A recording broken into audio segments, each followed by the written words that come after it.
أعوذ بالله من الشيطان الرجيم بسم الله الرحمن الرحيم الحمد لله رب العالمين والصلاة والسلام على رسولنا محمد وعلى آله وأصحابه أجمعين رب اشرح لي صدري ويسر لي أمري واحلل عقدة من لساني يفقه قولي. Assalamu alaikum wa rahmatullahi wa barakatuhu. Hurmatli jamoat, Jumalaringiz muborak bo'lsin.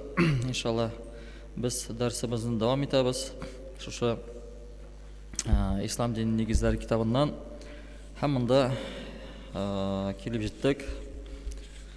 Biz bu temani bek yaxshi bilamiz, ammo lekin inshaalloh qabatlab ketirga bir qachon ziyon bo'lmas. Chunki Alloh subhanahu va taolo o'zida Qur'on Karimda bizga gil qabatlab turib bir necha o'rinda bir aybirni suylab o'ta. Ne uchun? Chunki biz kishilar unutamiz. Ham bizga har vaqtda qabatlov kerakli, esga tushiruv kerakli. Mana g'aybat temasi ham kishi yomonlov temasi. Nechun shu temani qabatlashga kerak? Chunki biz tilamas shu g'aybatga kirabizda ketamiz. Shay ichgan vaqtda, prosta o'tirib so'rashgan vaqtda bor shu g'aybat gunohi bo'lib turadi. Ul hozirgi vaqtda bir даже shirk kabi jayilgan, ham biz ham bek ahamiyat bermaymiz. Shuning uchun inshaalloh ham bir qarab ketinglar. Shu g'aybat so'ylov temasin. Dinimiz bo'yicha musulmonlar do'stlik, tinchlik, ulfat va muhabbat ishida yashashga tegishdir. Asli biz bitimizda bek yaxshi bilamiz. Ham kishilar orasidagi do'stlik, samimiyat va qardoshlik hislarini bitirib, qopma qarshi bo'lgan kina, ya'ni nafrat va dushmanlik keltirib chiqara turgan noshar narsalarning birisi da o'lda g'aybat. Chunki g'aybatni bir kishida yaratmaydi. Ya'ni uning turida boshqa yerda so'ylasalar, ham biz shuni eshitsak, bilsak, bizning xushimizga ketmas. Ham g'aybatdan so'z yurtidan, kishilarni ranjida turgan yamsiz va nashar so'zlardan biz tortinishga tegishmiz. To есть shu ayblardan yiroq turishga tegishlibiz. Chunki bular borisida islom dinida harom bo'lib sanaladi. Bir kuni Payg'ambar sallallohu alayhi vasallam iptashlaridan so'ragan, ham shunday so'rab berdi: "G'aybat narsa ul, bilasizmi?" deb. Ham sahobalar da Alloh va uning elchisi bilir deganlar. Ham o vaqt Payg'ambar sallallohu alayhi vasallam din qarashining xushina kelmagan so'zlarni uning ortida, ya'ni ul eshitmagan vaqtda suylavdir. Ham sahobalar agar de qardoshlarimizni yomonlovimiz durust bo'lsa, suylarga yaraymi? Ya'ni uning turida suylagan so'z durust bo'lsa, shinniqda shulay bo'lsa, durust bo'ladimi yo'qmi deb so'raganlar. Ham Payg'ambar sallallohu alayhi vasallam aytgan, agar suylagan so'zlaring durust bo'lsa, g'aybat bo'lib sanaladi. Suylagan so'zlaring durustlikka to'g'ri kelmasa, u vaqtda yola yoqqan bo'larsan diye. Bu tandan sharroq bir aybraymi? Chunki bo'lmagan aybirni suyli kishi. Ham Qur'onda Alloh taolo g'aybat suylovni kishi iti oshog'a o'xshatgan, ham kishilarni g'aybat suylovdan qat'iy ravishda Alloh subhanahu taolo tiygan. Ham Hujurat surasining 12-oyatida Alloh subhanahu taolo aytadi: "Ey mu'minlar, zonning ko'bisidan saqlaninglar." Zon narsa ol, ya'ni uydirmalar, emish-mimishlar. Chunki zonning qo'ybirlari gunohdir. Boshqalarning g'ayiblarini tekshirmagiz. Qarasiz, boshqalarning g'ayiblarini tekshirmagiz, bir-biriz turida g'aybat suylab yurmagiz. Sizning birarigiz vafot bo'lgan qardoshining itin oshirga yaratirma. Mana jirandigiz. Olay bo'lgach Allohdan qo'rqingiz degan. Mana ko'rasizmi, Alloh subhanahu va taolo narsa bilan shag'ishtira, o'lgan qardoshning itin oshov bilan. Яғни мәйетнең итен ашау белән чагыштыра гайбәтне. Нихәтле җирәнгеч бер әйбер, әйме? Һәм Аллаһтан куркыгыз ди.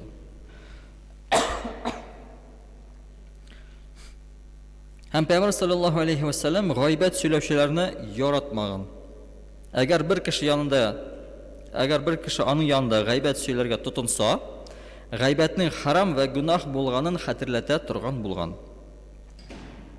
Һәм Пәйгамбәр саллаллаһу алейхи ва саллям гайбәтне тыңларга да рөхсәт итмәгән. Карагыз, сөйләргә генә түгел, тыңларга да рөхсәт итмәгән. Һәм бер хадисендә була дигән: гайбәт сөйләүче белән гайбәтне тыңлаучының гөнаһлары уртак. Чөнки тыңлаучы кеше риза булып утыра шушы сөйләгән сүзгә.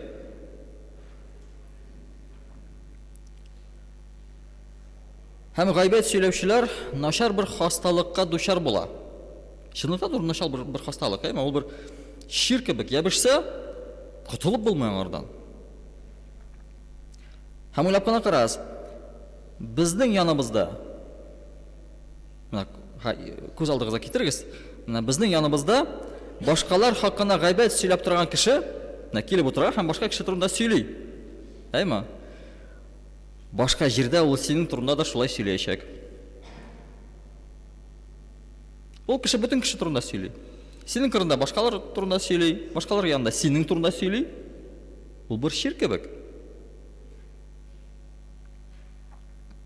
Һәм әлбәттә беркемгә дә хушына китмәс, беркем дә яратмас, сөймәс, һәм шул кешене дә яратмый беркем дә.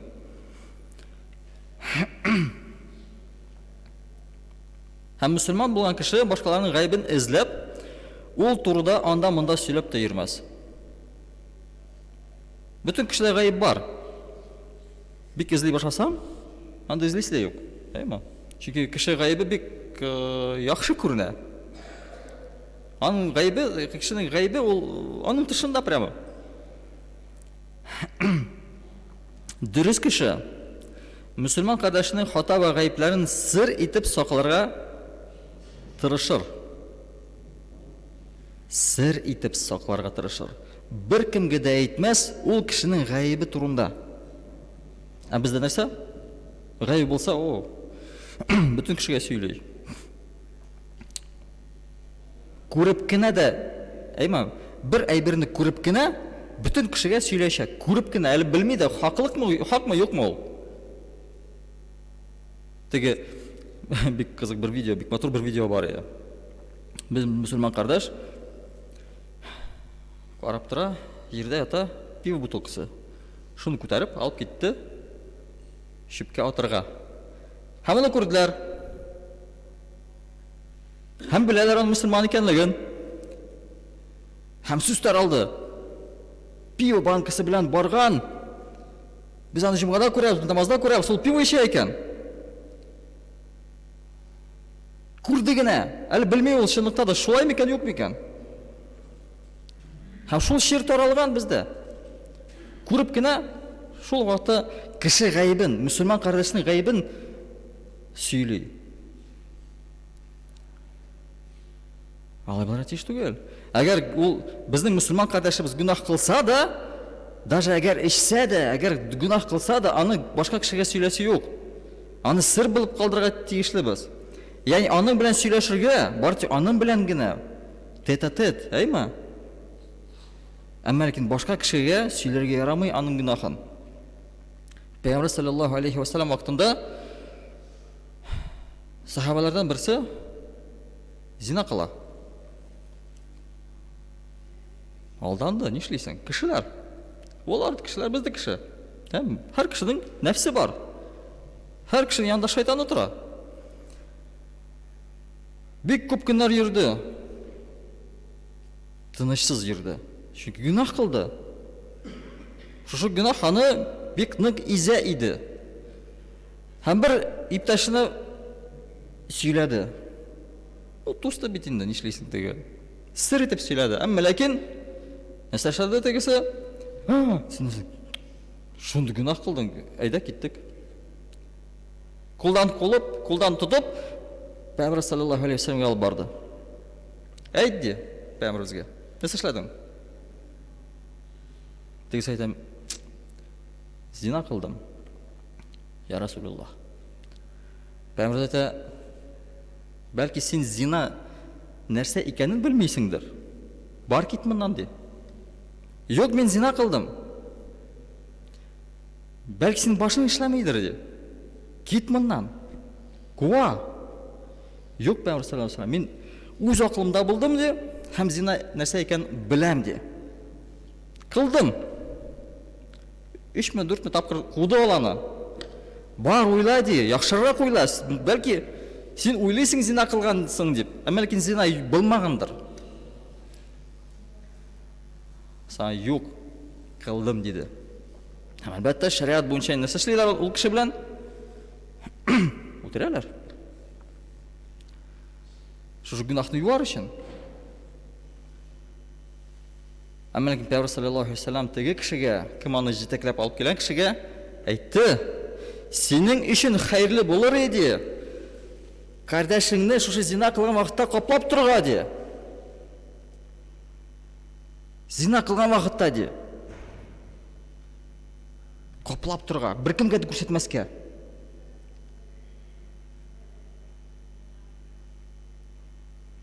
Кешегә әйтергә түгел. Без бөтенебез кешеләр, алданабыз, гөнаһ кылабыз. Әмма ләкин Аллаһ Субханаһу ва Тааля нәрсә безгә бирде? Тәүбә итүне бирде. Мөмкинчелек бирде.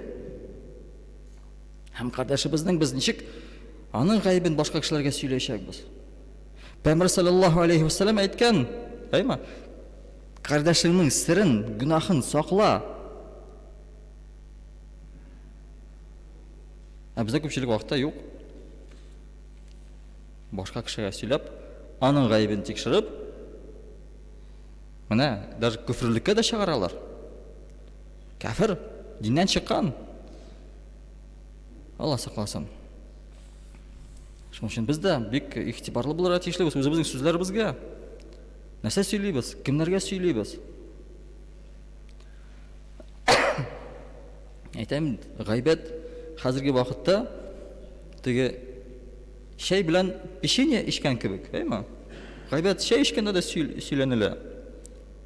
Күрешкәндә гайбәт сөйләнелә. Башка кеше турында һәр вакытта да сөйлибез. Именно теге мусульман кардәше турында түгел, башка кешеләр турында сөйлибез. Нә ул шулай әйткән, бу тегеләй әйткән. Бүтән җирдә ул шир. Ул шул хәтле безнең ишебезгә кергән бер шир, аңардан кутылырга бик авыр, әмма ләкин тырышырга тиешлебез ул ширдан кутылырга. Аның дарулары да бар. Накарас, сыр саклау һәм ярдәм итү турында Пәйгамбер саллаллаху алейхи ва саллям бер хадистә шулай дип әйткән. Кем ди, бер мусульман кардәшенә ярдәм итсә,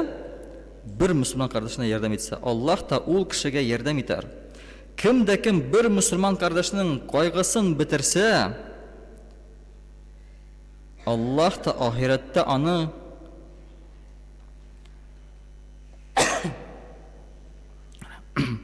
Аллаһ та кыямәт көнендә аның кайгыларының берсен бетерер. Иң начар, иң зур кайгы ул кайда? Бу дөньядамы? Ахиратта, кыямәт көнендә иң зур кайгы шунда булачак. Әгәр без шушы дөньяда җиңел, ул бу дөньядагы кайгылар ул җиңел кайгылар. Шушы кайгыларның берсен бетерсәк, җиңеләйтсәк кардәшебезнең, Аллаһ Субханаһу ва Тааля кыямәт көнендәге безнең кайгыларыбызны хәтта берсен бетерер. Кем бер мусульман кардәшенең гаибен белдертмәсә, накарагыз, гаибен белдертмәсә, Аллаһ та ахиратта аның гаибен белдертмәс. Сер итеп саклар Аллаһ Субханаһу ва Тааля. Бер кем дә белмәс аның турында. Бер кем дә белмәс. Кем дә булса башкаларның гаипләрен тикшергәнче, беренче чиратта үзендә булган кимчелекләрне бетерергә, үзен яхшы кеше итеп тәрбияләргә тырышсын, Пәйгамбер саллаллаху алейхи ва саллям әйткәнчә. Яни теге бер ни дә бар, шундый бер китапта укыганым. Бер кеше хәзрәт янына килә дә, мин ди башы шул мәчеткә килмим ди. Не келмейсің? Мында келесің, бүтінісі телефонда отыра, смслар жібереді. Ну, мәшітті бит алай бұл рәтейіш түгел. Мында сөйлешалар, тегінде сөйлешалар. Біз мәшітке келебіз нәрсе үшін? Ғибадат қылыр үшін. Амда бүтін халық я телефонда отыра, WhatsApp'та, я өзара сөйлешіп отыра. Бір де ғибадат қылмайлар де. Яра де, хазірет, әйті. Кетерсің, хам келмеді. Лекен бір гына шарт білер. Нейді шарт? Мына сеңе су, тұтырып берді шашқаға су. Бір 3 тапқыр әйленсам мәшет тирасында. Суны төкмейше. Бар кет. Ярар, суны ала. Йөріп шыға, мәшет тирасында төкмәскә тырышып. Тұп толайтып салған суны. Келе хазіреті янына. Нәрсе көрдің? Қоя. Пока жүрген вақытта, сен нәрсе тұрында көрдің, нәрсе ешіттің? Бір нәрсе ешітмедің, бір нәрсе көрмедің. Не көрмедің, не ешітмедің? Суны бет түкмәске құштың. Суны түкмейше жүрдім де. Так сен мәшітке нәрсе деп келесің? Кішіге қарар үшін келесің ма? Или өзінің ғибадатын қылыр үшін келесің ма? Кіші әгер өзі білән шұғыланса, кішіні көрмейшек ол. Аның ғайбін көрмейшек. Әйма, нәрсе ішлей ол? Аның үшін ол әхәмиетлі болмас. Çünkü ол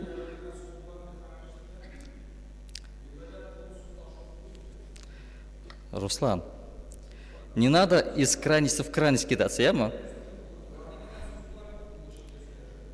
Мен айтмайм, что сөйлешірге ярый деп. Мен айтмайм, что сөйлешірге ярый. Просто кіші, білесің, ең бірінші өзіні қораға тиіш, айма? Өзін қораға тиіш. Сөз шунда.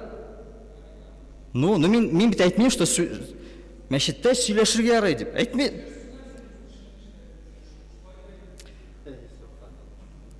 Вот бізде шунды бір бек қызық бір не бар. Біз бір қырыйдан екінші қырыйға бәрілеміз. Зачем? Нәрсе үшін? Ну зачем так шулай керек?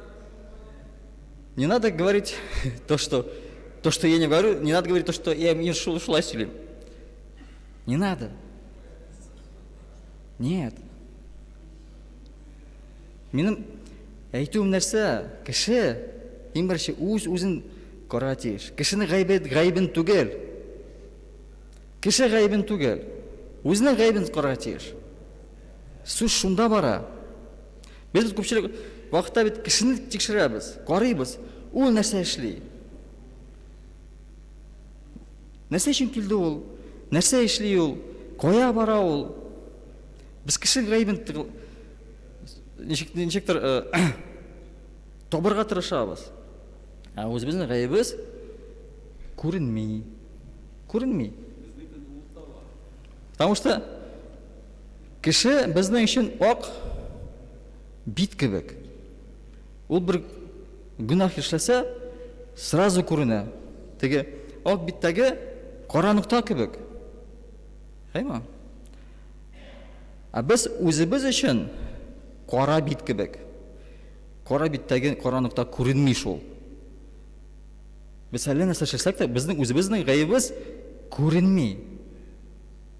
Кішінің ғайбын ізлеп табырға бек жайлы, бек жеңіл.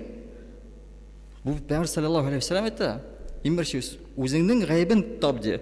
Кішінің ғайбын тапқан шығатлы, башта өзіңнің тап. Кішіге нәрседір, мына нешеге етек, кішіге нәрседір үйреттір алдынан, башта шу әйбіріні өзің ішлерге тегішсің. Башта өзің ішлерге тегішсің. Әгер, мәселен, біз мұнда сөйлеп тұрсақ, шуны ясарға ярамай, бұлай ясарға ярамай, бұлай ясарға керек, тігілі ясарға керек, һәм өзіміз де ясамасақ шуны, біздің сөзіміздің бір қиметлігі де болмай. Біздің бір кімді тыңламайшақ. Врачларны кім тыңлай? Алар бүтін сөйтелер, тәмін кітаптарға зиянлы дилер. Яйма? Злоупотребление теге алкоголь зиянлы, бүтін зияны бірлі сөйлейлер, әмәлекен өзлері тәмін кітарта. һәм зыянлы әйберләрне үзләре ясыйлар. Аларга бер кеше ышанамы? Беркем дә ышанмый аларга. Чөнки үзләре ясыйлар шушы зыянлы булган әйберләрне. Иң беренче үзебездә булырга тиеш ул. Иң беренче үзебездә. Соңга без кешегә өйрәтә алабыз. Нәрсәдер сөйли алабыз. Шуның өчен иң беренче үзебезнең гаебебезне. Кешенең гаебен бары тик кешегә генә әйтергә. Кеше алдында түгел. Әгәр аңарда бер гаеб булды икән, шия читкә алып китеп, аңа әйтергә, кардәшем, алай дөрес түгел. Менә шулай дөрес. Бу син эшләгән әйберең сүннәткә туры килми. Менә шулай ясасаң, сүннәткә туры киләчәк. Әгәр син мәсәлән мәчеткә менә кеше сөйләшеп утыра яки телефонда, уйнап утыра дип әйтегәйме? Күзебезгә бәрелде. Бәрелми түгел. Андай әйберләр безгә күзебезгә бәрелә. Шул вакытта, әйме? Һәм аның белән ярым сине бер 5 минутка читкә алып китеп, әйтсәк, менә мәчеткә без киләбез нәрсә өчен? Гыйбадәт кылыр өчен. Әгәр телефоныңны алып куйсаң, синең өчен бик күп файда булыр иде. Чөнки телефонда син булай да көне буе утырасың. Яни кеше алдында тәнкыйтьләү дөрес булмый. Безнең үзебезгә дә хушыбызга китмәйме? Әгәр монда бер кеше бүтән кеше алдында безгә тәнкыйть итә башласа, безнең гаебебезне бүтән кеше арасында сөйли башласа, ул бер кешегә дә беркем дә яратмый аны. Чөнки безнең һәр кешенең нәфсе бар. Безнең нәфсебез шундый, ул андай әйберләрне яратмый. Вообще кеше яратмый, кашан аны тәнкыйтьләр. Тәнкыйтьләү дә матур булырга тиеш. Кеше алдында түгел. Әйме, аның белән генә сөйләшергә кирәк. Чөнки бәлки син аны рәнҗетәсең һәм аның дәрәҗәсен түбән төшерәсең башка кешеләр алдында. Ансы да бар. Аллаһ Субханаһу ва Тааля кушмый башка кешенең дәрәҗәсен төшерергә. Кушмый. Шуның өчен бик игътибарлы булыйк, җәмәгать.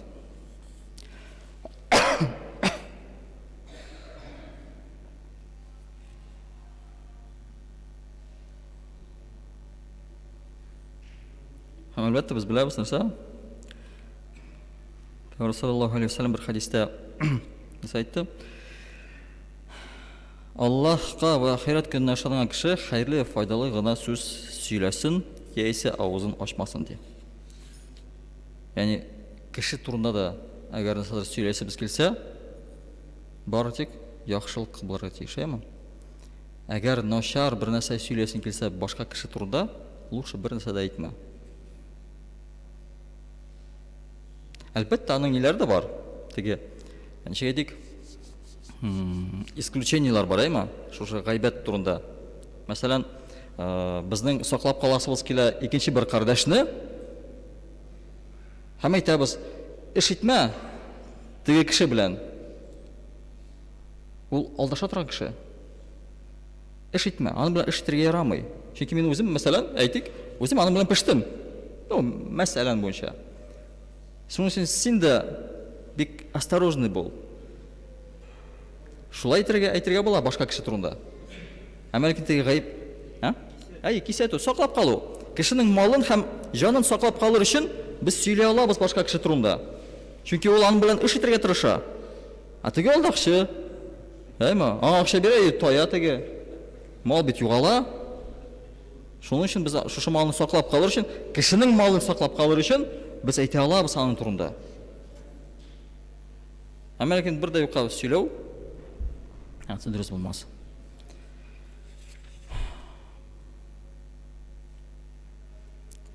Һәм монда дәвам итә тәкәбберлек турында. Тәкәбберләнү. Әсәсен ул тәкәбберлек. Үзен башкалардан өстен күрү. Яни өстен каравайма. Мин кем дә сез кем? Кебек. Мәсәлән, Шайтан не өчен қуылды жәннаттан? Тәкәббүрләнгән өчен. Мен де алардан хайырлыракмын деді. Адам алейхиссаламнан хайырлырак деді.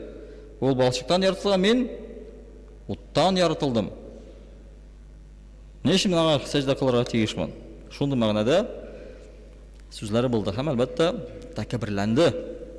Һәм шу тәкәббүрлек аркасында Аллаһ Субханаһу тааля аны ләгънәт кылды. Тик куды гына түгел, аны ләгънәт кылды. Һәм без беләбез, исламиятның иң зур максатларынан берсе дә ул кешеләрне бер-беренә якынайтып, тату яшату һәм дөньяда ва ахиратта бәхетле итү. Аллаһ Субханаһу тааля тырыша шуңа кешеләрне тату яшасыннар ди. Бердәм булсыннар ди. Һәм әлбәттә тәкәббүрлек ул исламда харам бер гамәл санала. Чөнки тәкәббүрлек бөтен кеше кылган савапларын юк итә. Кеше нихәтле изге булса да, нихәтле гыйбадәтләр кылса, нихәтле Кураннар укыса, нихәтле уразалар тотса, әмма ләкин бер тәкәббүрлек йөзеннән бөтен савапларын югалта. Шушы тәкәббүрлек ут ничек утыннарны яндыра, шулай ук тәкәббүрлек бөтен савапларны юк итә, яндыра. Без менә бит ут бит ничек бетерә, бөтен әйберне юк итә. Берсе дә калмый. Уттан соң бер әйбер дә калмый. Менә пожар булса, берсе дә калмый. Тәкәббүрлек тә шулай. Бөтен изгилекләрне, кешенең кылган изгилекләрен юк итә, бетерә. Менә шайтанны да, алыгыз. Ул да бит нинди дәрәҗәгә иреште? Ул бит фәрештәләрнең кеме булды? Устазы. Ул фәрештәләргә дәрес бирә иде. Фәрештәләрдән дә өстен иде. Әмма ләкин бер тапкыр тәкәббүрләнеп, бөтен нәрсәдән мәхрүм калды. Бөтен дәрәҗәдән мәхрүм калды. Менә без дә шулай. Гомер буе намаз кылалабыз, гомер буе ураза тотачакбыз. Әмма ләкин бер тапкыр тәкәббүрләнсәк, үзебезне өстен куйсак башка кешеләрдән, безнең кылган бөтен гыйбадәт, бөтен җыйган савабыбыз юк булырга мөмкин. Шуңардан бик ни тыйлырга кирәк. Һәм Аллаһ Субханаһу тааля Ниса сурасының 36-нчы аятында әйтте: Аллаһ мактана торган тәкәббер кешеләрне яратмас ди. Һәм башка сурада Нахл сурасының 23-нчы аятында боерды: Дөрестән дә Аллаһ тәкәбберләрне сөйми ди. Күрәсезме? Аллаһ Субханаһу тааля тәкәбберлек күрсәткән кешеләрне яратмый һәм сөйми. Аллаһ Субханаһу тааляның 99 исеме бар. Һәм шуларның берсе Әл-Мутакаббир. Ягъни тәкәбберләнгән. Монда нинди мәгънә бар? Монда начар мәгънәсе түгел. Ягъни бөтен нәрсәдән өстен Аллаһтыр. Нәрсәне аңлата шушы исем Әл-Мутакаббир? Ягъни бу тәкәбберлек бары тик Аллаһка гына хас. Мәхлукларга хас түгел. Бер мәхлук та башка мәхлуктан өстен түгел. Бер дәрестә бер галим бик матур сүз кызык шундый сүз әйткән инде. Кешеләр тәкәбберләнә. Берсе алдында үзен өстен куя, башкалардан өстен куя ди. Нәрсә белән тәкәбберләнә ди ул? Бөтен кеше ике тапкыр, бер генә түгел, ике тапкыр нәҗис урынынан чыккан ди. Бер тапкыр атадан чыккан, соң ананың исеннән чыккан, нәҗис урыннар. Ике тапкыр чыкты ди шушы урыннан. Нәрсә белән тәкәбберләнә ул ди? Һәм бу дөньяга килгәч тә аның бер нәрсәсе юк. Бу дөньяда аның түгел. Дөньядагы бөтен байлыгы да аның түгел. Өстендәге кием дә аның түгел. Ул үзе дә үзенеке түгел. Аллаһ бөтен нәрсәне яратты. Нәрсә белән тәкәбберләнә соң ул? Акылны да аңа биргән кем? Аллаһ биргән. Aql danıqı түгел. Yani bu dünyada bir narsa da o'zi ishlab olmadi. Allohdan berildi ama. Ham narsa bilan takbirlana u. G'ajoyib. Amalki yo'q. Endi bir sifat kishilarda qizg'anishga qarshi bor. Takbirlana ilm bilan, darajasi bilan, boyligi bilan. Lekin bütün narsani Alloh kiriga ola. Ilmni de ola, boylikni de ola. Bütün narsani Allah subhanahu wa ta'ala kiriga ola. Bergan kibik. Shuning uchun bizning bunda takbirlanasi bir narsada yo'q. Bir narsada yo'q qo'limizda. Ya jamoat, va axiru da'wana alhamdulillahi robbil alamin.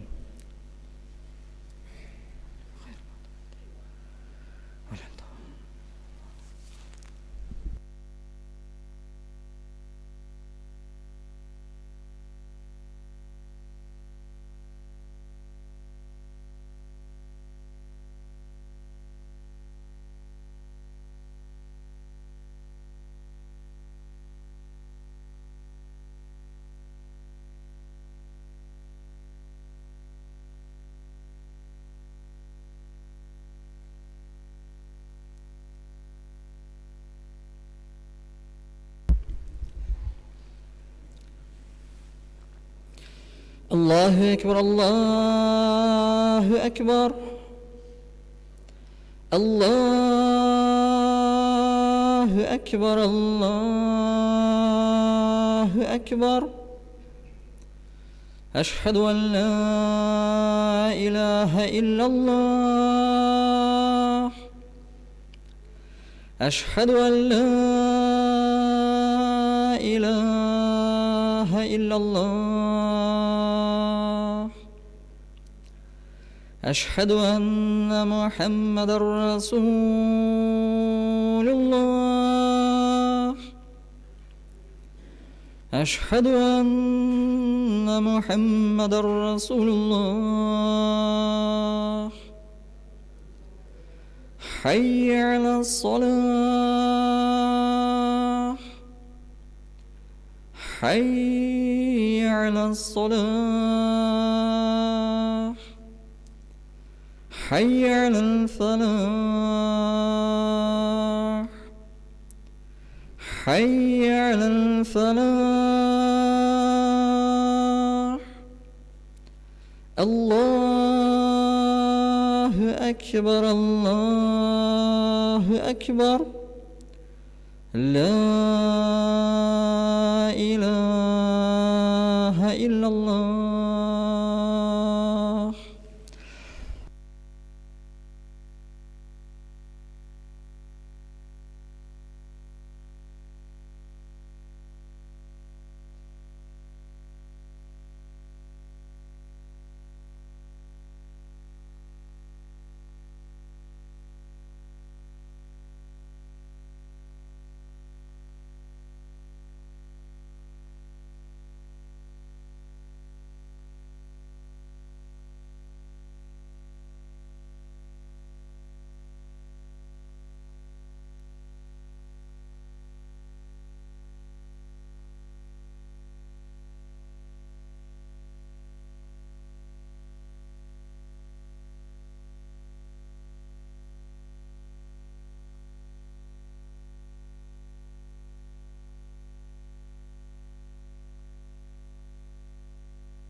الحمد لله الذي هدانا للإيمان والإسلام وجعلنا من أمة محمد عليه الصلاة والسلام وفضل الجمعة على سائر الأيام. أشهد أن لا إله إلا الله وحده لا شريك له شهادة مصيلة إلى دار السلام، وأشهد أن محمدا عبده ورسوله سيدنا الأيام صلى الله تعالى عليه وعلى آله وأصحابه البررة الكرام، خصوصا منهم على أبي بكر الصديق وعمار الفاروق وعثمان ذي النورين وعلي المرتضى الإمة رضوان الله تعالى عليهم أجمعين. أما بعد، أيها الناس، أوصيكم بالتقوى الله عز وجل ونفسي أول بالتقوى الله. الحمد لله الحمد لله الحمد لله رب العالمين، والصلاة والسلام على سيدنا محمد وعلى آله وصحبه أجمعين. Barcha maqtovlarimiz bizlarni yo'qdan bor qilib tarbiyalab turgan va barcha alamlarning Robbisi bo'lgan Alloh subhanahu va taolaga bo'lsa edi va ko'ngil turlarimizdan chiqqan salovat shariflarimiz oxir payg'ambarimiz, suyukli payg'ambarimiz Muhammad Mustafa sallallohu alayhi va sallamga va uning oila ahillarına va sahabalarına borib erishsa edi. Bugungi jum'a va'zimizda inshaalloh muhtaram jamoat do'stlar masalasini qog'ilib ketarmiz. Tugalligini aytsak, endi do'stlarni saylov masalasi o'zi bizning do'stlarimizni bo'ldirganda ularning nidai sifatlarına, narsalarına e'tibor etirga kerak ekanlari endi turunda сөйләшеп ketarmiz inshaalloh. Endi biz bilamiz, bu dunyoda biz yashaganda jamiyatdan ayrilib, o'zimizgina kishilarsiz aralashmashag'ina yashay olmaymiz. Biz endi bu dunyoda yashaganda aralashib, o'zaro munosabatda yordamlashib, degan birga yasharga tegishlimiz inshaalloh. Ham endi bizning dinimizda, islom dinida bizni shu shunga chaqira birgalashib, aralashib, o'zaro tatuv, do'st munosabatda yasharga. Payg'ambarimiz sallallohu alayhi vasallam iskarta, kishilar bilan aralashib, ham ularning ziyon soluvlarini sabr etib yashovchi mu'min musulmon, kishilar bilan aralashmisha, ham ularning ziyon soluvlarini sabr etmisha yashovchi mu'min musulmonga qaraganda ulug' ajrlarga erishuvchi loyiqlidir. Nasha to'g'ri so'z bora, biz bitni o'zaro aralashamiz, yashaymiz. Turmush bo'lgach turli xillar bilan qayr vaqtda do'stlarimizdan, yaqin do'stlar bo'lgandan qaramasdan manda yoki butun bir qardoshdan unda ziyonda ko'rgan mumkinmiz, tilamasa-da, hattoki ziyon keltirga. Shu aytib, shu turmush mashaqqatlarini sabr etib, Alloh rizoligi uchun sabr etib yashovchining ajr savobi ko'proq kimga qaraganda uyinda beklanib, kishilar bilan aralashmaydi, kishining ziyoni tegmasin deb uyinda beklanib yotuvchi kishiga qaraganda birinchisining ajr savobi olaroq deb endi payg'ambarimiz sallallohu alayhi vasallam aytadi. Ham endi bilamiz, shunliqda da bu turmushda endi tegil bizga yilmayibgina, motor etibgina, hallaring nisha keldingmi, ayda turga o't deb tegil motor so'zlargina aytib turuvchilar bo'lmasqa mumkin. Oralarında endi og'ir so'zlar aytuvchilar da bo'lgan mumkin, unda kayfni jibaruvchilar da bo'lgan mumkin. Shunga da qaramasdan endi bizning sharga tegish, Alloh rizoligi uchun endi kechirib, g'afo etib bir-birimizni baribirda tatuv munosabatda yashavni davom etirga tegishlimiz. Nishin so'ng mu'min musulmon kishisining aytik sabr etib yashovchi mu'min musulmon kishisi ajr savoblarga naqroq loyiq bo'la. Ni uchun mekan payg'ambarimiz sallallohu alayhi vasallam shulay deb aytdi mekan deganda, olimlarimiz endi buni anglatib aytalar. Chunki kishining aralashib yashavi sababli ul bu dunyodagi yetishsizliklarni ko'ra, bu dunyodagi o'rchalab aytganda problemalarni deb aytganda ko'ra ham endi shu yetishsizliklarga, shu qarshiliklar bilan kurashuvga o'zining kuchini qo'ya, kerak vaqtda nasihatlarini ayta, kengashlarini bera, foydali kengashlarini bera. Masalan, ko'ra biror ittashning yoki hattoki bir musulmon qardoshining, musulmon bo'lmasa bir kishining o'tib borganda biror ziyonni ishlavini ko'rdi, masalan, borib motor etib anglata, kengashini bera yoki yordam etib ketya, shunda bo'lishib ketya, ham boshqalar. Yordam etib degani endi yordam kerak vaqtda deb aytganda bit. Shunga ko'ra ana endi shu shalay etib kishilar bilan aralashib, киңәшләрен биреп, ярдәмләшеп яшәве, кирәк вакытта инде сабыр итеп, Аллаһ ризалыгы өчен сабыр итеп яшәве хәерлерәк өендә бикләнеп ятуга караганда. Чөнки өйдә ятканда син нәрсә күрәсең? Өйдә ятканда сине дә күрмиләр, син дә бер нәрсә дә күрмисең. Анда дөньяда нәрсә булды микән, нәрсә булып бетте микән, синең мәгълүматың булмаячак. Ә булай иншаллаһ инде кешеләр белән аралашып яшәгәндә беләбез инде, мәсәлән, мәчеткә килдек, аралашабыз. Мәсәлән, кайсы бер кешеләр безгә килеп әйтәләр, киңәшләрен бирәләр бит. Кайсы бер вакытта без киресенчә аларга киңәшләрне бирәбез. Шулай итеп, үзара матур гына итеп, киңәшләшеп яшәве хәерлерәк. Мәсәлән, менә монда субханаллаһ, менә әлхәмдүлилләһ, барыбыз да җыелдык, күрешәбез, очрашабыз, аралашабыз. Шунда мәчет буш булса, берсе бөтенесе дә өйдә утырыйм әле, бүген күрмим әле, проблемалар кирәк түгел миңа дип, өйдә калсак бөтенебез дә. Мәчет буш булыр иде. Матур булмас иде, күңелле булмас иде. Үзара аралашып яшәү бит күңелле, әлхәмдүлилләһ. Аллаһ Тәгалә Коръән-и Кәримдә Хуҗурат сүрәсенең 10-нчы аятында әйтә: أعوذ بالله من الشيطان الرجيم بسم الله الرحمن الرحيم إنما المؤمنون إخوة فأصلحوا بين أخويكم واتقوا الله لعلكم ترحمون. صدق الله العظيم. Dürüstlükte müminler kardeşlerdir. Kardeşlerinizin arasın kiliştiriniz. Hem Allah'dan qorqıгыз, onun rahmetlerine erişirsiniz deyip Allahu Teala indi bizge şuşu ayette aytdı. Munda indi söz bara bigirek de müminler turunda, yani Allah Teala'ga ışanıp yaşauşçiler turunda. Bir-birisi Allah Teala'ga ışanıp yaşauşçı iki dus, onlar hatta ki iki mümin kişi deb aytganda, onlar bir-birisine dostlar deb gene de aytmıyor Allah Teala munda. Hatta ki nini sözünü kullana? Kardeşler. Kardeşler bu indi tege nичек дип әйтгәндә, туганлык җепләренә якын булган кешеләр, туганнар сыман дип әйтгәндә. Һәм шуңа күрә инде без теге туганнарыбыз белән ничек тату яшибез, ничек аларны хөрмәт итәбез, ничек аларны яратабыз, үзебезнең мөмин мөселман кардәшләребезне дә якыннары шулай ук якын итеп, алар белән яхшы мөгамәләдә яшәргә бурычлыбыз. Һәм инде беләбез, үзебезгә теләгән яхшылыкны без инде үзебезнең кардәшләребезгә дә телибез. Чөнки беләбез, Пәйгамбәрбез саллаллаһу алейһи ва сәлләмнең бер хадисендә нәрсә дип әйтә? Үзенә теләгәнне кардәшенә теләми торып, ул кеше кем булмас? Ул кеше бирегез дә иманлы, шын мәгънәсендә иманлы булмас дип әйтә. Иманы ныклы булмас. Үзеңә теләгәнне хәтта ки кардәшеңә теләгәнчегә тикле. Бу инде Пәйгамбәрбез саллаллаһу алейһи ва сәлләмнең киң таралган хадисләренең берсе дип әйтгәндә бит. Шуңа күрә без нишәргә тиеш? Әгәр дә телибез икән үзебезгә яхшылык, мәсәлән, аның, мәсәлән, шу кардәшең миңа яхшы мөгамәләсен телибез икән, мин дә аңа яхшы мөгамәлә куйым дип әйтгәндә, мин дә аңа яхшылык телим. Әгәр дә үзеңә башка бер нәрсәне телисең икән, син аны кардәшләреңә дә теле. Әле бу мәсьәләдә хәтта ки ишеткәнегез бар микән? Шундый бер кагыйдә бар дип әйтелә инде. Инде әгәр дә син үзеңә теләгәндә дип әйтгәндә, дуга кылганда сорыйсы әйберне кардәшең өчен сорыйсың икән, анда мәсәлән иман байлыгы булсын, мулай бит, анда саулык, сәламәтлек булсын, анда машиналар булсын, квартиралар булсын, нәрсә генә булса да. Һәм шул вакытта нәрсә дип әйтә? Фәрештәләр шушы дуга кылучыга шулай ук дуга кылырлар. Я Раббым Аллаһ шушы сораганнарын аның үзенә дә бирер. Син кардәшеңә сорыйсың, ә синең өчен фәрештәләр сорый.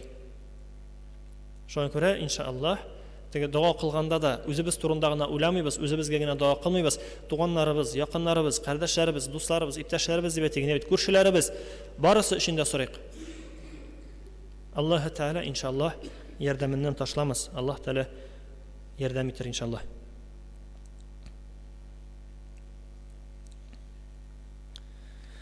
Һәм инде мөхтәрәм җәмәгать, шунысын да әйтеп китәргә кирәк. Инде үзара аралашканда, бу дөньяда яшәгәндә арабыздагы көнчелекне, кара көнчелекне инде булдырмаска кирәк. Әгәр дә үзебезнең күңелебездә шушы көнчелек, кара көнчелек теге аңа нашарлык теләү дип әйтик, аның шушы булган әйбере булмасын дип нашарлык теләү хисе уяна башлый икән, шунда ук үзебезне дәваларга кирәк. Коръән аятлары белән, Аллаһ Тәгаләгә зикрләр белән дип әйтик инде, гафу үтенүләр белән, тәүбәләр белән, һәм инде бары тик яхшы теләкләр генә телибез. Инде без беләбез, кара көнчелек бар, ак көнчелек бар. Ак көнчелек белән кара көнчелек нәрсә белән аерыла дигәндә, инде кара көнчелек аныкын бетерүне сорыйсың син. Аң мәсәлән байлыгы бар, байлыгы бетсен, сәүдәсе әйбәт бара, сәүдәсе бетсен дип начар теләк телисең. Ак көнчелек нәрсә? Аның шушы уңышларына сокланып, аның шушы уңышларын күреп, үзеңне яхшыртасың, үзеңнең хәлеңне син яхшыртырга тырышасың.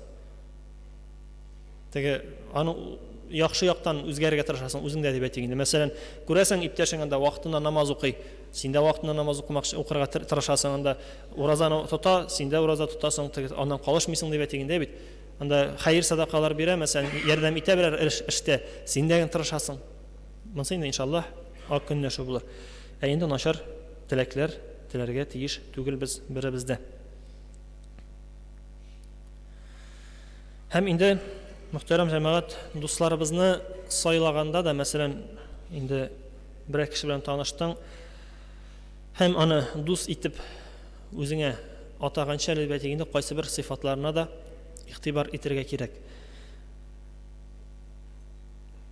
Ни өчен дигәндә, чөнки әйтсәк, уйлап карасак, арада шундай кешеләр мөмкин булырга мөмкин, алар синең статусыңнан дип әйтик, синең дәрәҗәңнән файдаланырга, синең эш урыныңнан файдаланып, яки синең бүтән нәрсәгә карап файдаланып,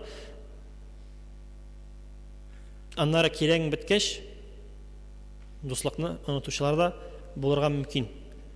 Шуңа күрә инде дусларыбызны, яңа дуслар турында бирәк сүз бара, яңа танышлар турында сүз бара.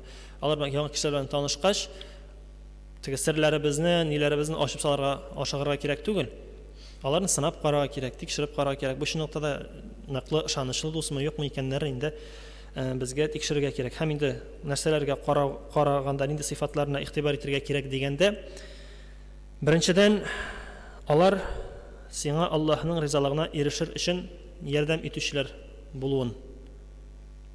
Мәсәлән, ишеткәнегез бардыр инде, бигрәк тә элегрәк, 2000 елларда мәсәлән бит, анда нигә намаз укып йөрисең дип торса, нитсә, анда сине киресенчә намаздан, гыйбадәттән артка өстери торган булса, андый кешене инде бик дус итеп тотарга кирәк түгел, аның белән еш аралашырга кирәк түгел. Инде әгәр дә синең өчен тырышып, Аллаһ ризалыгына ирешергә тырыштырса, мәсәлән, күрә синең намаз вакыты чыгып бара, син һаман намаз укымаганың, кардәш, намазын укый инде, әйдә, Аллаһ Тәгаләнең ризалыгына ирешик, әйдә. Теге йоклап ятма дип әйтик инде, мәсәлән, бит шаярабрак әйткәндә. Шуңа күрә шушы якны да игътибар итәбез. Һәм инде шул инде тақвалыкны арттыруга сәбәп булуына, җәннәткә кертергә булышу инде шул өлешкә керә дип әйтик инде. Һәм инде ялгышкан вакытларыбызда безне гафу итә белеп, безгә матур киңәшләрен бирә белүенә дә игътибар итәргә кирәк, иншааллаһ. Һәм инде гафиллеккә шума башласак, бу хакта инде сиңа искәртеп, изгелеккә өндәү мәсьәләсендә шулай игътибар итәбез. Һәм инде ярдәм сорап килгәндә, ярдәм кулын суза беләме ул, юкмы, ярдәм кулын сузырмы, юкмы, аңа да игътибар итәбез. Мәсәлән, үзенә кирәккәндә генә түгел, сиңа кирәккәндә дә ярдәм итә аламы. Монда инде бу аңлатмый, аннан гел файдаланырга нитергә дигәнне аңлатмый, әмма дә ләкин дуслар, иптәшләр, кардәшләр авыр вакытта, бер-берләренең хәле авыр вакытта дип әйтик инде, алар бер-берсенә ярдәм итүчеләр булырга тиешләр. Әгәр дә шулай бер-беребезгә ярдәмләшеп яшәмәсәк, үзебез өчен генә кайгырып яшәсәк, ул вакытта инде дөньяда яшәү дә авыррак булачак. Иптәшләр, дуслар белән бергә булганда яшәү дә күңеллерәк, ярдәм дә итәргә мөмкинлекләребез бар. Алар авыр вакытта калса, үзебез ярдәм итәбез һәм башкалар. Аллаһ Тәгалә Тәүбә сүрәсендә 119-нчы аятта әйтә: "Астагъизу биллаһ يا أيها الذين آمنوا اتقوا الله وكونوا مع الصادقين". صدق الله العظيم. إيمان كترشلر، Allah'dan qorqıгыз һәм тугры кешеләр белән бергә булыгыз.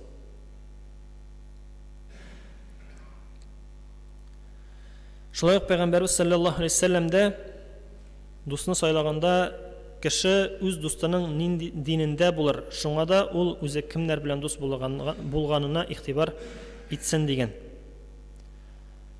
Ягъни менә шу ике бер аяттан һәм инде Пәйгамбәрбезнең хадисеннән нәрсәне аңлыйбыз? Без тугры, ягъни яхшы, дөреслектә булган, тугрылыкта булган дусларны карарга һәм инде аның диненә дә, аның үзен тотышына да игътибар итәргә тиешлебез. Дустың нинди диндә булса, син шундый диндә булырсың дип әйтелә. Кызганычка каршы инде күпчелек вакытта дип әйтү бик дөрес булмас инде, кайсы бер вакытта дип әйтик инде. Кешеләр арасында булырга мөмкин шундый фикер. Мәсәлән, берәр ничек дип әйтик инде, дөрес юлда булмаганрак кеше белән аралашып, мин аны хәзер дингә өндим, дингә якын айтам дип тотыналар кайсы бер кешеләр. Ахыр чиктә нәрсә булып чыга? Ахыр чиктә киресе булып чыгарга мөмкин. Ягъни киресенчә үзенең диннән ерагаюына сәбәп булырга мөмкин. Шуңа күрә инде менә бу мәсьәләдә дә мин инде шакырмыйм сезне андый кешене ташлагыз, андый кешегә ярдәм итмәгез, алар белән аралашмагыз дигән сүз түгел. Аралашасың, әмма дә ләкин инде шамасын белеп дип әйтик инде. Аңа үрнәк күрсәтәсең, киңәшләреңне бирәсең, әмма дә ләкин артык аның белән шуалмыйсың инде. Артык аның белән аралашмыйсың, мәсәлән, аны туры юлга ярдәм дип клубка барып кермисең, мәсәлән, бит анда әллә кайларга барып кермисең. Инде тиешле урыннарда гына матур гына әйтеп аралашасың, киңәшләреңне бирәсең. Монда инде әзрәк кенә әйткәнебезчә, ул андый кешеләрне ташларга да кирәк түгел, ярдәмнән калдырырга да кирәк түгел. Һәм инде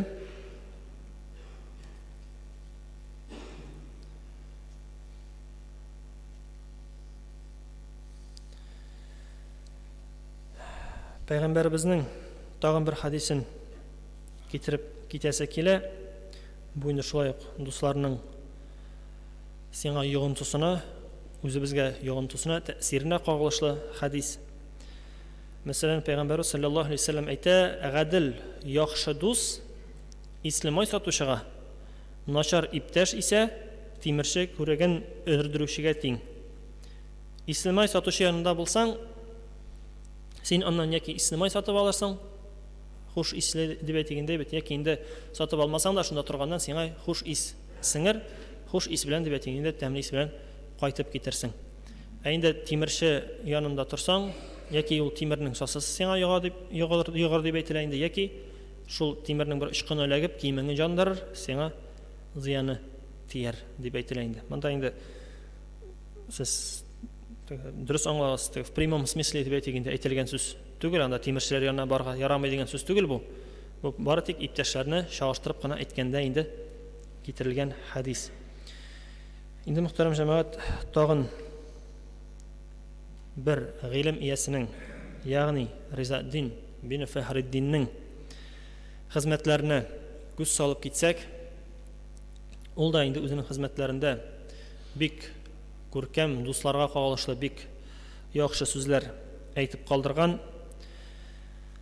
Дусларыгызны яхшы кешеләр арасыннан сайлагыз.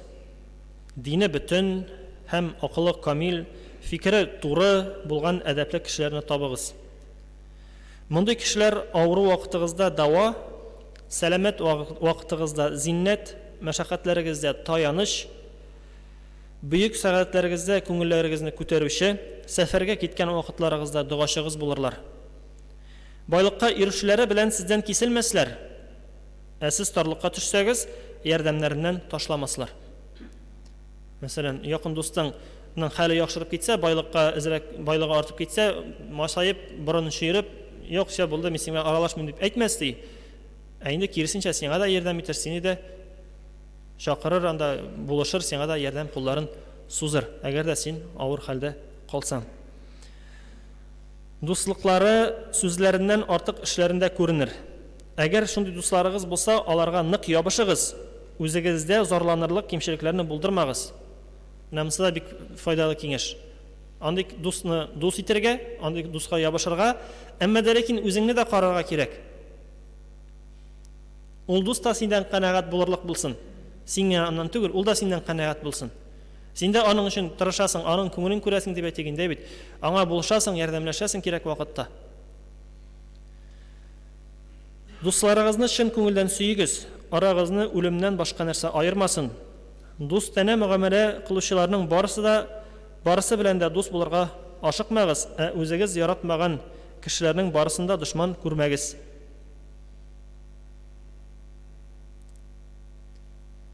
Аңлашылдымы? Дус тәне сиңа мөгамәлә кыла башы икән, берәү сиңа теге дус итмәкче була икән, аның белән сразу шундук дип әйтгәндә дуслашырга, дус булырга ашыкмагыз. Башта тикшерегез, алдарак әйтеп киттек бит, бит санап карарга кирәк, тикшереп карарга кирәк. Ни өчен ул синең белән яхшырта араны? Ул чын ихлас күңелдәнме мәсьәлә, бит юкмы? Инде мәсәлән бер кешене син дошман күрәсең икән, яратмыйсың икән, әзрәк күңелеңә бик теге ятып бетми икән, аның белән дошманлашырга шулай ук ашыгырга кирәк түгел. Ул халык арасында да әйткән бар бит, сүзләр бар бит, теге синең иң якын дустың сиңа дошман булып чыгарга мөмкин, ә синең иң теге ныклы дошманың дип әйтгәндә, ахыр чиктә синең дустың булып чыгарга мөмкин. Шуңа күрә кешеләр арасында әле динебез буенча да әйтелә, син дустың белән ара әзрәк булса да начарлана икән, араны кырт кисергә кирәк түгел. Дуслашырга, барыбер да яңадан араны яхшыртырга без нәрсә калдырга тиеш? Сәбәп калдырга тиешле. Инде гомумән әйткәләшүләр, нитүшләр булса, бер-беребезне гафу итә дә белергә тиешлебез иншааллах.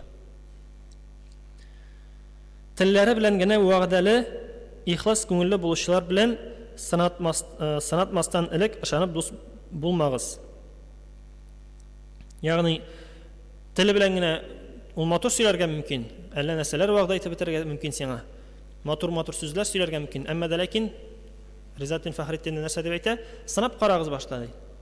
Санагыз аны башта. Аннары инде әгәр дә сынап караганнан соң дуслыгы күренә икән, ул вакытта инде иншаллах әкренләп араны яхшыртырга була. Тел күп вакытта ялган сөйли ди. Ихтимал бу кешеләр теләкләренә ирешер өчен генә шулай сөйлиләр. Теләкләренә ирешкәч үзгәрәләр. Бузык кешеләр белән аралашмагыз, алар юлына кирмәгез. Алар бузыклык кылу һәм кешеләрне һәлакәткә төшерүдән үзләренә ләззәт табалар. Алар адәм баласы ашап эчмичә тора алмаган кебек, бузык кешеләр дә усаллык итмичә тора алмыйлар. Шуның өчен яхшылар кулына кирегез, алар белән дус булыгыз дип инде язып калдырган Ризатин Фахриддин. Инде без беләбез, Ризатин Фахриддин дә дин мәсьәләләре буенча да шулай күп кенә файдалы киңәшләрен беләбез. Менә монда да инде файдалы матур сүзләр әйтеп калдырган, инде сүздә Коръәннәрдән чыгып, хәдисләрдән чыгып инде иншаллах бит. Шуңа күрә инде менә бу мәсьәләгә дә кулак салабыз. Инде үзара тату мөгамәләдә яшәргә тырышабыз иншаллах. Инде әйткәнебезчә, әгәр дә дустың сине рәнҗетүен теләмәсәң, син дә аны рәнҗетмә. Дустың сиңа ярдәм итүен теләсәң, син дә аңа ярдәм ит. Дустың сиңа нинди мөгамәләдә булуын теләсәң, син аңа шундый мөгамәләдә бул иншаллах. Һәм инде иншаллах бер-беребезгә бары тик яхшы теләкләр генә теләп, теге сәүдәләрендә уңышлар теләп, мәсәлән, сәүдәләрендә ярдәм итеп, аңа начарлык теләргә түгел, анда таяк тыгырга кирәк түгел. Иншаллах яхшы эшләсен, сәүдәсе уңышлы булсын. Һәм инде аңа карап үзең дә тырышасың. Үзең дә үзеңне яхшырту өстендә эшлисең иншаллах. Һәм инде без беләбез инде бу мисалларда, бу мәсьәләләрдә безгә иң зур үрнәкләрнең берсе, шулай ук инде пәйгамбәребезнең дусты, иң якын дусларының берсе дип әйтгәндә Әбу Бәкрдә торган Усман радиллаһу Әбу Бәкр радиллаһу анһу, Усман радиллаһу анһулар һәм Гомар радиллаһу анһулар бөтен сүзләр дип әйтгәндә шу сахабалар, алар чын мәгънәсендә дус кешенең нинди икән күрсәткәннәр дип әйтгәндә бит, алар пәйгамбәрбез өчен теге ничек дип әйтгәндә бер дивар булып торган дип әйтгәндә, стена булып торганнар, авыр вакытында ярдәм иткәннәр, авыр вакытында ташламаганнар, калдырмаганнар.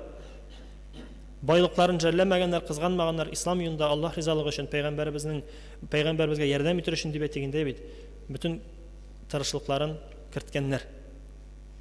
Шуңа күрә, мөхтәрәм җәмәгать, без дә инде үзебезнең дустыбызны чын мәгънәсендә дус итсәк, аны якын итсәк, инде аның өчен дә без тырышабыз, теге үзебез өчен генә тырышмыйбыз, аны да Аллаһның рәхим шәфкатенә ирешүенә игътибар итәбез, ирешсен өчен тырышабыз, авыр вакытларында ярдәм итәбез.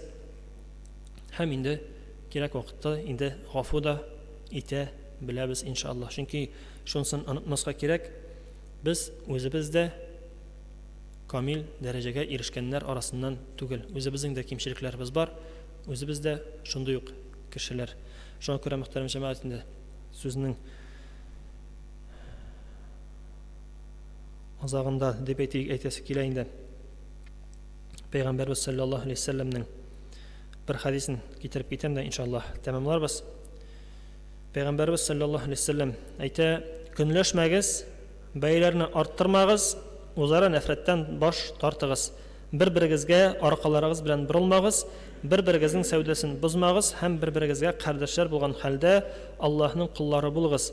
Мөселман мөселманга кардәш, ул аны рәнҗетергә, алдарга һәм хурларга тиеш түгел." Аллаһ Тәгалә һәр барчаларыбызга саулык, сәламәтлек, иман байлыклары, һидаят насыйп итсен иншаллаһ. Киләчәктә дә шулай бергә җыелышып, дус, ту, кардәшләр булып инде яшәргә һәр барчаларыбызга насыйп булсын. Аллаһ Тәгаләнең рәхим шәфкатенә ирешеп, вәгъдә кылган җәннәтләрендә бергә очрашып, сөенешергә һәр барчаларыбызга иншаллаһ инде насыйп булсын. بارك الله لنا ولكم في القرآن الحكيم إنه هو الغفور الرحيم الجواد الكريم العلي العظيم السميع الدعاء.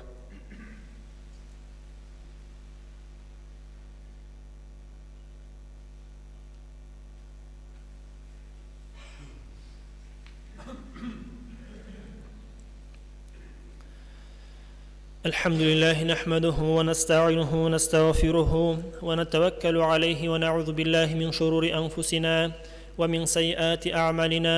من يهده الله فلا مضل له ومن يضلله فلا هادي له. أشهد أن لا إله إلا الله وحده لا شريك له وأشهد أن محمدا عبده ورسوله.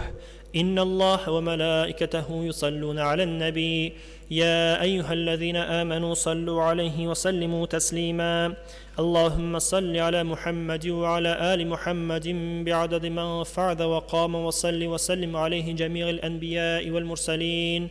اللهم اغفر لي ولوالدي والمؤمنين والمؤمنات والمسلمين والمسلمات الأحياء منهم والأموات. اللهم انصر من نصر الدين. اللهم انصر من نصر الدين. اللهم انصر من نصر الدين واحذل من حذل الدين. عباد الله، إن الله يأمر بالعدل والإحسان وإيتاء ذي القربى وينهى عن الفحشاء والمنكر والبغي يعظكم لعلكم تذكرون. اذكروا الله يذكركم واشكروه يزد لكم واستغفروه يغفر لكم ولذكر الله أكبر لو كنتم تعملون. وأقيموا الصلاة.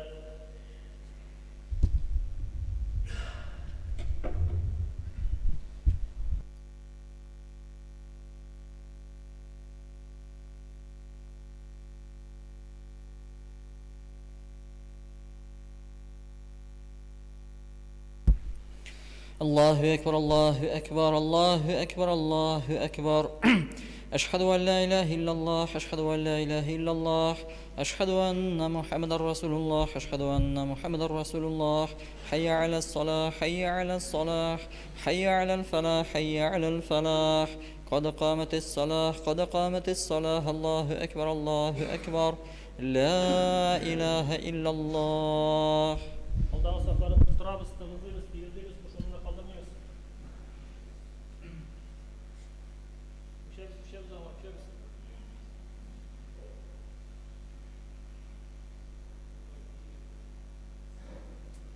Fatihadan so'ng amin ishdan aytamiz.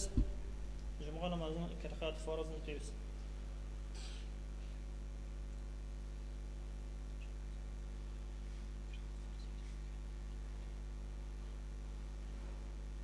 Allahu akbar.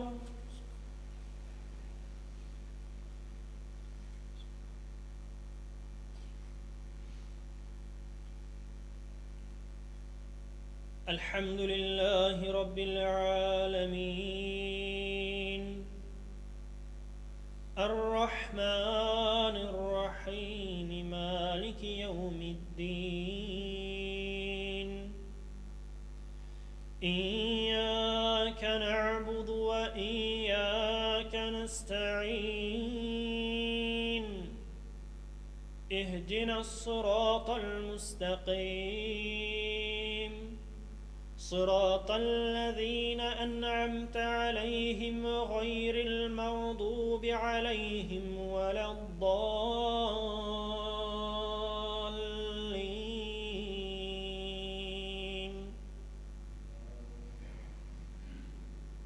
إنا فتحنا لك فتحا مبينا ليغفر لك الله ما تقدم من ذنبك وما تأخر ويتم نعمته عليك ويهديك صراطا مستقيما وينصرك الله نصرا عزيزا هو الذي أنزل السكينة في قلوب المؤمنين ليزدادوا إيمانا مع إيمانهم ولله جنود السماوات والأرض وكان الله عليما حكيما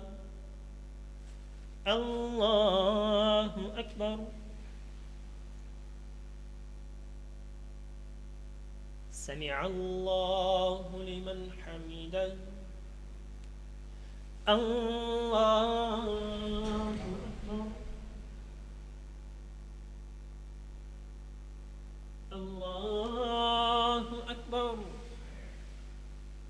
الله أكبر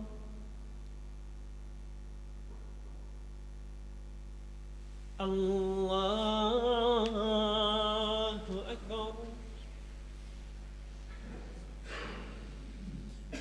الحمد لله رب العالمين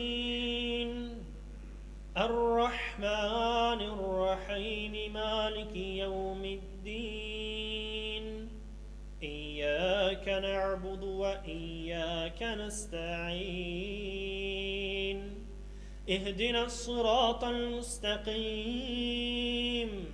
صراط الذين أنعمت عليهم غير المغضوب عليهم ولا الضالين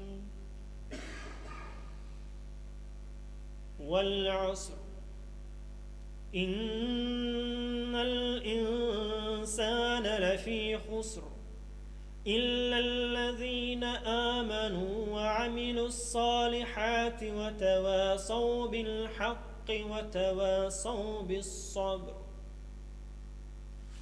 الله أكبر سمع الله لمن حمده الله أكبر الله أكبر الله أكبر الله أكبر